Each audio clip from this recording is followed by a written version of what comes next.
नमस्कार, मैं हूं आपके साथ अर्जुन खजूरिया और आपका स्वागत है एसजीवी न्यूज पर। इस वक्त की एक नई खबर आपको बता दें जो दिल्ली से आ रही है, एक अलग सी खबर है।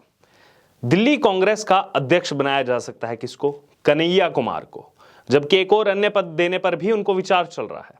जी हां, जवाहरलाल नेहरू यूनिवर्सिटी के छात्र नेता रहे कन्हैया कुमार को कांग्रेस दिल्ली प्रदेश कमेटी का अध्यक्ष बनाया जा सकता है। इसके साथ ही यूथ कांग्रेस का चीफ बनाने पर भी कन्हैया कुमार को विचार चल रहा है। फिलहाल दोनों विकल्पों पर इस समय बात चल रही है। पंजाब, उत्तर प्रदेश और बिहार समेत तमाम राज्यों में लगातार करारी हार का सामना कर रही कांग्रेस अब कहीं ना कहीं कुछ प्रयोग करने की तैयारी में है। और इसी के साथ अब एक खबर सामने आ रही है जिसके तहत वामपंथी दल सीपीआई यानी कि कम्युनिस्ट पार्टी ऑफ इंडिया से आए हुए कन्हैया कुमार को पार्टी एक अहम रोल दे सकती है। जेएनयू में छात्र नेता रहे कन्हैया कुमार को कांग्रेस दिल्ली प्रदेश का जो है अध्यक्ष बनाया जा सकता है। साथ ही अगर बात की जाए तो यूथ कांग्रेस का चीफ बनाने पर भी जो है विचार किया जा रहा है पार्टी की तरफ से। फिलहाल दोनों जो विकल्प हैं उसको लेकर के विचार विमर्श इस समय पार्टी पर जोरों शोरों से चल रहा है और किसी एक पर जो है वो मुहर लग सकती है।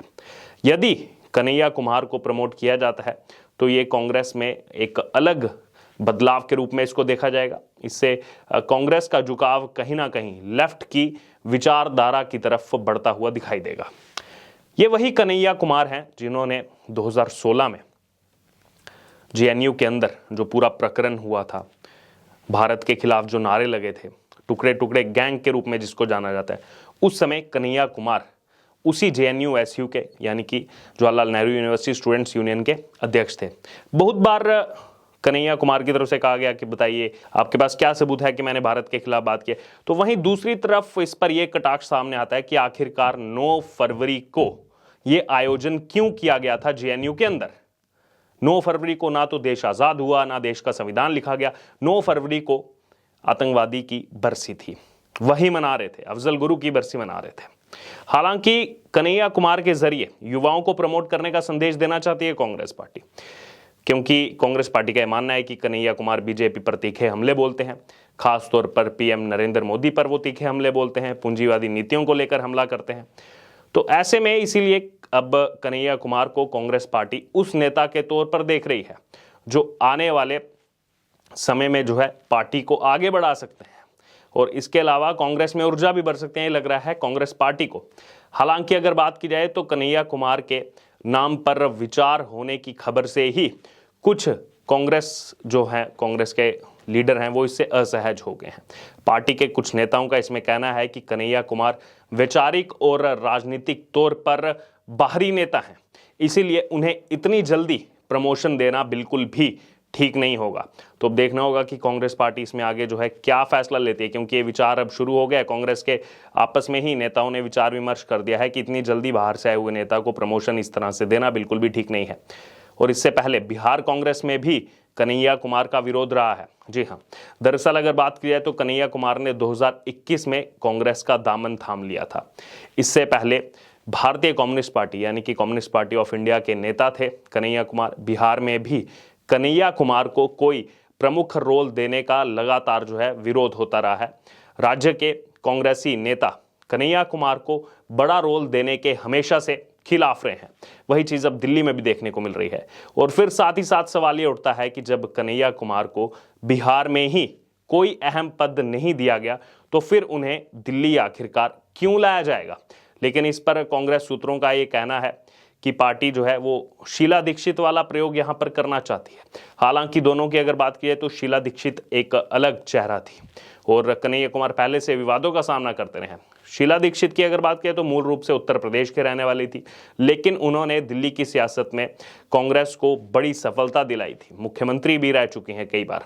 और इसकी वजह यह है कि दिल्ली में एक बड़ी आबादी बिहार और पूर्वी उत्तर प्रदेश के लोगों की है। तो इन लोगों को कहीं ना कहीं कांग्रेस चाह रही है कि कन्हैया कुमार के जरिए कांग्रेस के साथ जोड़ा जा सकता है। और इसके अलावा अगर बात की जाए तो यूथ कांग्रेस के अध्यक्ष बीवी श्रीनिवास का 4 साल का कार्यकाल भी पूरा होने जा रहा है।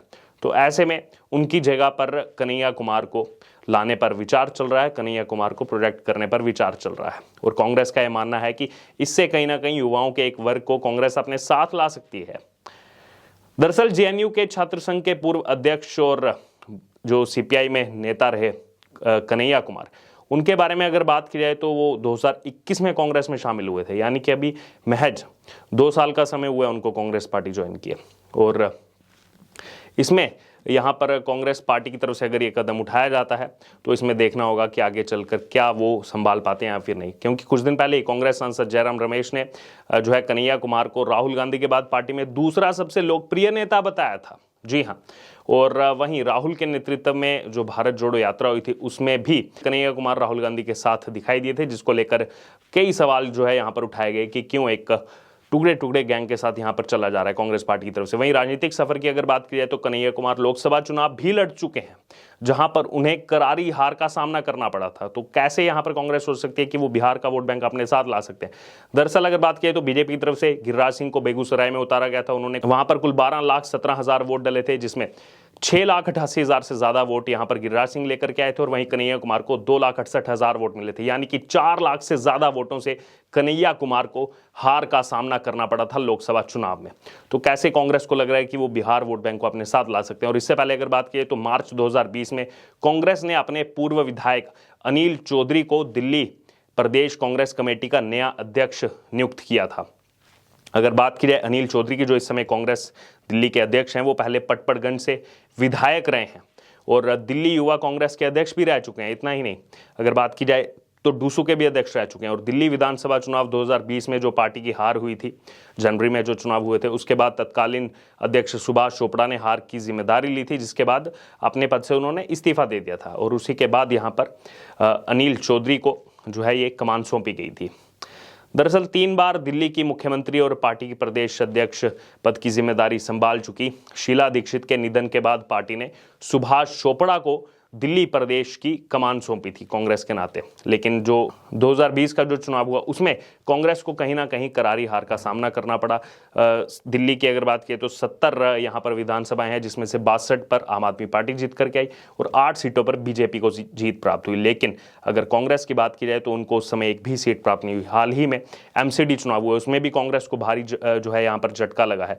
250 वार्डों में से कांग्रेस डबल डिजिट पर भी नहीं पहुंच पाई और महज 9 की संख्या पर ही कांग्रेस के पार्षद जीत करके आए हैं। तो अब देखना होगा कि क्या कांग्रेस अनिल चौधरी में अब बदलाव करते हुए क्या कन्हैया कुमार को लाएगी या फिर कोई और चेहरा देखने को मिलेगा। क्योंकि अगर बात की जाए यहाँ पर अनिल चौधरी की, तो उनको कांग्रेस में एक डेकोरेटेड लीडर के रूप में देखा जाता है, यानी कि वो कांग्रेस में अच्छे नेताओं के रूप में जो है उनकी गिनती की जाती है। बेशक यहाँ पर कांग्रेस पार्टी का जो प्रदर्शन है वो दिल्ली में इतना अच्छा ना हुआ हो, लेकिन उसके बावजूद अनिल चौधरी एक ऐसी लीडर्स की लिस्ट में कांग्रेस में शामिल होते हैं जिनको कहीं ना कहीं बाकी दलों से भी वो इज्जत प्राप्त होती है। वो उनका नाम जो है अच्छे नेताओं में शुमार करते हैं। अब देखना होगा कि क्या अनिल चौधरी को हटा करके कन्हैया कुमार को एक कमान सौंपी जाती है या फिर नहीं। और आपका इसमें क्या रिएक्शन है, आप कैसे देखते हैं कि कांग्रेस पार्टी की तरफ से क्या कन्हैया कुमार इसी दिल्ली के जेएनयू में जब भारत के खिलाफ नारे लगे थे, टुकड़े टुकड़े की बात की गई थी, उसमें कहीं ना कहीं वो जो पूरा आयोजन था कन्हैया कुमार की अध्यक्षता में ही वो आयोजन किया गया था और लगातार